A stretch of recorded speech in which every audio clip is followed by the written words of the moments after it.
جب میں نے انہیں ابو کے انتقال کا بتایا تو وہ پھوٹ پھوٹ کر رونے لگے۔ میں ابھی بھائی سے بات ہی کر رہی تھی کہ ایک پولیس انسپیکٹر وہاں پہنچ گیا، مجھ سے کہنے لگا کہ کر لو جتنی ملاقات بھائی سے کرنی ہے، جب اس کا مقدمہ عدالت میں چلے گا تو اسے سیدھی پھانسی کی سزا ملے گی۔ یہ سن کر میں بے تحاشا رونے لگی۔ میں نے کہا کہ میرے بھائی کا کوئی قصور نہیں ہے، جو کچھ کیا ہے عمیر نے کیا ہے، اسے سزائے موت دیں۔ وہ کہنے لگا پسٹل پر تمہارے بھائی کی انگلیوں کے نشانات ملے ہیں اور چوری کا پرس بھی اسی سے برآمد ہوا ہے۔ اس کا دوسرا ساتھی دوسری جیل میں بند ہے، لیکن وہ شاید سزا سے بچ جائے گا، لیکن تمہارا بھائی تو نہیں بچ پائے گا۔ میں پولیس والے کے سامنے ہاتھ جوڑنے لگی۔ میں نے کہا کہ میرے بھائی کو چھوڑ دو۔ وہ ہنسنے لگا، کہنے لگا کہ ملاقات کا وقت ختم ہو چکا ہے، چلو اٹھو اور نکلو یہاں سے۔ میرا بھائی بھی رو رہا تھا، لیکن وہ بے حسی انسپیکٹر بڑے سخت لہجے سے مجھ سے بولا کہ مجھے عمیر سے نفرت سی محسوس ہو رہی تھی۔ سب کچھ اسی کا کیا دھرا تھا، چور وہ تھا اور پھنسا میرے بھائی کو دیا تھا۔ میں جیل سے باہر نکلی تو وہ انسپیکٹر مجھ سے کہنے لگا کہ ذرا میرے کمرے میں آ کر میری بات سن لو، تمہارا اس میں فائدہ ہے۔ یہ سن کر میں اس پولیس والے کے کمرے میں چلی گئی۔ اس نے پہلے تو انٹرکام بجایا تو ایک اہلکار اندر داخل ہو گیا۔ وہ انسپیکٹر اس اہلکار سے کہنے لگا کہ میں اس لڑکی سے بہت ضروری بات کر رہا ہوں، اس لیے مجھے کوئی ڈسٹرب نہ کرے۔ وہ اہلکار معنی خیز مسکراہٹ چہرے پر سجائے چلا گیا۔ وہ انسپیکٹر میرے قریب آ گیا، میرے سامنے کھڑے ہو کر مجھے روتا دیکھ کر ایک ٹھنڈی آہ بھرنے لگا۔ میں بدحواسی کھڑی تھی، رو بھی رہی تھی۔ میرے چہرے پر آنے والی لٹ اس نے اپنی شہادت کی انگلی سے پیچھے کی تو میں برجستہ اس کا ہاتھ اپنے چہرے سے پڑے ہٹا کر مسکرا کر کہنے لگا، دیکھو تمہارے بھائی کے خلاف ابھی تک صرف رپورٹ درج ہے، ابھی وہ کیس سے بچ سکتا ہے، میں چاہوں تو اسے آزاد کروا سکتی ہوں، اسے بے قصور بھی ثابت کروا سکتی ہوں، لیکن اگر میں چاہوں تو۔ وہ لفظوں کو جمع جمع کر بات کر رہا تھا۔ یہ سن کر میں نے اپنے بہتے آنسو صاف کیے تھے۔ میں نے ہاتھ جوڑ کر اس انسپیکٹر سے التجا کی کہ وہ میرے بھائی کو چھوڑ دے۔ میرا تو باپ بھی اس غم سے مر چکا ہے، ہمارا بھائی ہی ہمارا واحد سہارا ہے۔ وہ مجھے سر سے پیر تک بڑے غور سے دیکھنے لگا۔ اس کی نظروں نے نہ جانے ایسی کیا تیزی تھی کہ میں جھڑجھڑی سی لے کر رہ گئی۔ مجھے لگا کہ میرے پورے وجود میں چیونٹیاں سی رینگنے لگی ہیں۔ کہنے لگا کہ لیکن تمہارے بھائی کو چھڑوانے کا مجھے کیا فائدہ ہوگا؟ آخر مجھے بھی تو کوئی فائدہ پہنچنا چاہیے نا۔ اس کی نظریں میرے چہرے پر جمی تھیں، لہجہ مخمور سا ہونے لگا تھا۔ اس کی نظریں میرے پورے وجود پر رقص کر رہی تھیں، میرا چہرہ تمتمانے لگا تھا۔ ایسی آگ سی تھی اس کی تیز آنکھوں میں کہ میں نے اپنا دوپٹہ دوبارہ سے درست کر لیا تھا۔ مجھے اپنا آپ اس کی تیز نظروں سے غیر محفوظ سا محسوس ہو رہا تھا۔ وہ میری اس حرکت کو دیکھ کر ہنسنے لگا۔ اس کی بات اور نظریں جو مجھے سمجھا رہی تھیں، میرے دل میں خطرے کی گھنٹی بجنے لگی۔ میں نے کہا کہ میری والدہ کے پاس چند تولہ زیور ہیں، وہ آپ رکھ لو، لیکن میرے بھائی کو چھوڑ دو۔ وہ ہنسنے لگا، کہنے لگا کہ تمہارے پاس بھی بہت کچھ ہے دینے کے لیے، تم چاہو تو تمہارا بھائی آزاد ہو سکتا ہے۔ دیکھو میں پہیلیاں بجھوانے کے موڈ میں نہیں ہوں، اس لیے صاف صاف بات تم سے کروں گا۔ اگر آج کی رات تم میرے ساتھ گزار لو، صبح اپنے بھائی کو اپنے ساتھ لے جاؤ گی۔ یہ سن کر مجھے لگا کہ کسی نے میرے کانوں میں جلتا ہوا سیسا پگھلا کے ڈال دیا ہے۔ میں اپنی سوجھ بوجھ ہی کھو گئی تھی، خالی آنکھوں سے اس انسپیکٹر کو دیکھنے لگی۔ وہ مجھے کہنے لگا، اچھی طرح سوچ لو، اگر ایک بار تمہارا بھائی عدالت چلا گیا تو پھر اسے کوئی نہیں بچا سکتا۔ میری آنکھوں سے تو جیسے آنسو بھی خشک ہو گئے تھے۔ میں نے آنکھیں بند کر لیں۔ اس وقت غم کی شدت سے میرے پورے وجود پر لرزہ سا طاری ہو گیا تھا۔ مجھے لگا کہ میرے گلے میں بہت سی گرہیں سی پڑ گئی ہیں۔ میں نے دھیرے سے کانپتے ہونٹوں سے کہا کہ میرے بھائی کو چھوڑ دو، مجھے ہر حال میں اپنا بھائی آزاد چاہیے۔ میری بے بسی کی شاید یہ آخری حد تھی۔ وہ کمینگی سے ہنسنے لگا، پھر اپنا انٹرکام بجایا تو ایک اہلکار اندر داخل ہوا۔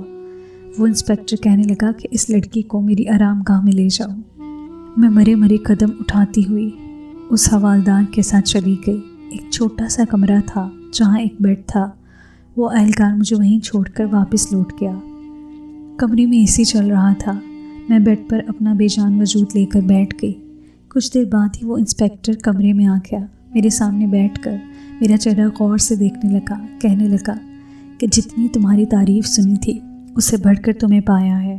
جب سے تمہیں تمہارے گھر پر دیکھا تھا میرا تو تب سے نیندیں اڑ گئی تھیں۔ میں اس انسپیکٹر کی باتیں غائب دماغی سے سن رہی تھی۔ وہ سگریٹ لے کر جلاتے ہوئے بولا، دیکھو لڑکی، ہم پولیس والے کبھی بھی کچھ بھی مفت نہیں کرتے۔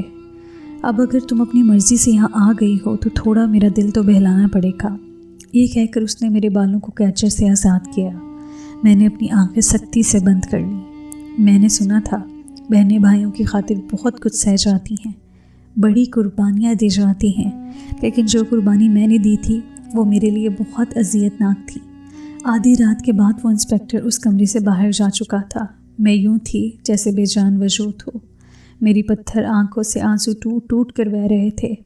مجھے لگا کہ میں نے اپنے بھائی کی آزادی کی قیمت ادا کر دی ہے، لیکن نہیں، میرے لیے تو وہ رات شاید اذیتوں سے بھری تھی۔ کچھ دیر کے بعد جو اس کمرے میں داخل ہوا اسے دیکھ کر میرے ہوش ہی اڑ گئے تھے۔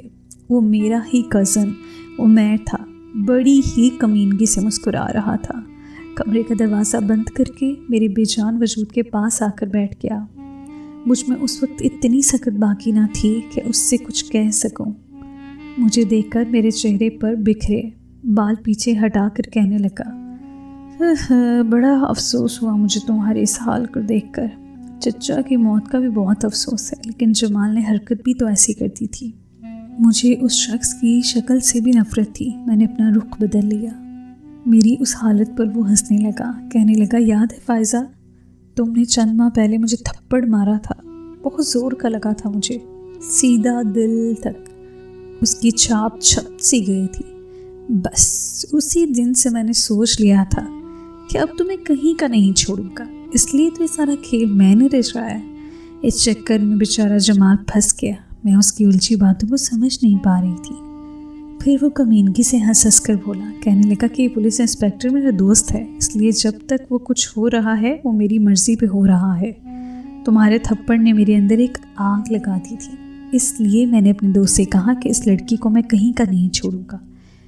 مجبوری یہ تھی کہ تم میری کزن تھی، اس لیے مجھے کچھ ایسا کھیل کھیلنا تھا کہ جس سے میرا نام بھی نہ آتا اور میں تمہیں تمہارے تھپڑ کا جواب بھی دے دیتا۔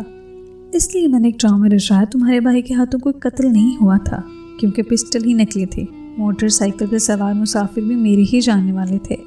میرے انسپیکٹر دوست نے میرا ساتھ اسی شرط پر دینے کے لیے حامی بھری تھی کہ سب سے پہلے وہ تمہارے ساتھ وقت گزارے گا، کیونکہ تمہاری تصویر میرے موبائل پر دیکھ کر اس کی تم پر نیت خراب ہو گئی تھی، اور میرا بھی کچھ ایسا ہی ارادہ تھا، لیکن یہ انسپیکٹر تو تمہاری تصویر دیکھتے بے قرار سا ہو گیا تھا۔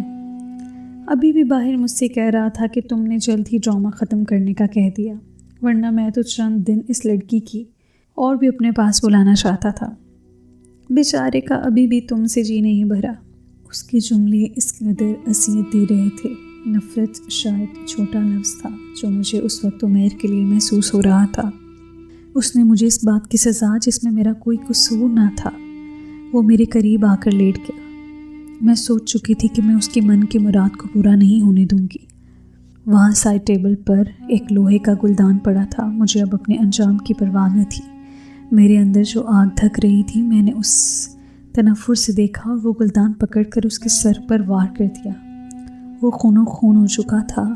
میرے سامنے وہ تڑپنے لگا۔ کچھ ہی دیر میں وہ مر چکا تھا۔ میرا چہرہ اور ہاتھ اس کے خون سے بھر چکے تھے۔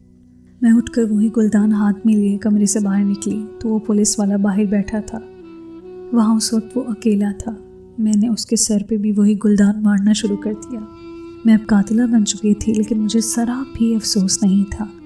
میرے بھائی نے کوئی قتل نہیں کیا تھا، ایک جھوٹا ڈرامہ رچایا گیا تھا، اس لیے وہ بری ہو گیا تھا، لیکن مجھ پر جرم ثابت ہو چکا تھا۔ مجھے پھانسی کی سزا سنائی گئی تھی۔ میں جیل کے ایک کونے میں بیٹھی تھی۔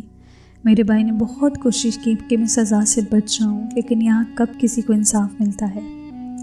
اس لیے عدالت کا دروازہ کھٹکھٹانے کے بجائے میں نے خود ہی اپنے مجرموں کو سزا دے دی تھی، کیونکہ یہ عدالتیں کبھی بھی کسی غریب کو انصاف نہیں دیتی۔ مجرم کھلے عام دندناتے پھرتے ہیں اور بے قصور جیلوں میں اپنی زندگی گزار دینے پر مجبور ہو جاتے ہیں۔ میں بھی جانتی تھی کہ مجھے انصاف کبھی نہیں ملے گا، نہ ہی عمیر اور اس انسپیکٹر کو سزا ملے گی۔ اس لیے میں نے انہیں ختم کر دیا تھا کہ کسی اور بہن کی بے بسی سے وہ پولیس آفیسر فائدہ نہ اٹھا سکے۔ ہمارے معاشرے میں عورت اگر اپنے ساتھ کی جانے والی بدتمیزی کا منہ توڑ جواب دے تو کبھی کبھی خمیازہ ویسا بھگتنا پڑتا ہے جیسا میں نے برداشت کیا۔ یہ معاشرہ کبھی عورت کا نہیں ہو سکتا، یہ کل بھی مردوں کا تھا اور آج بھی مردوں کا ہی ہے۔ تو دوستو، یہ آج کی کہانی تھی۔ اگر آپ کو کہانی پسند آئی ہے تو ویڈیو کو لائک کیجیے، چینل کو سبسکرائب کیجیے۔ بہت شکریہ۔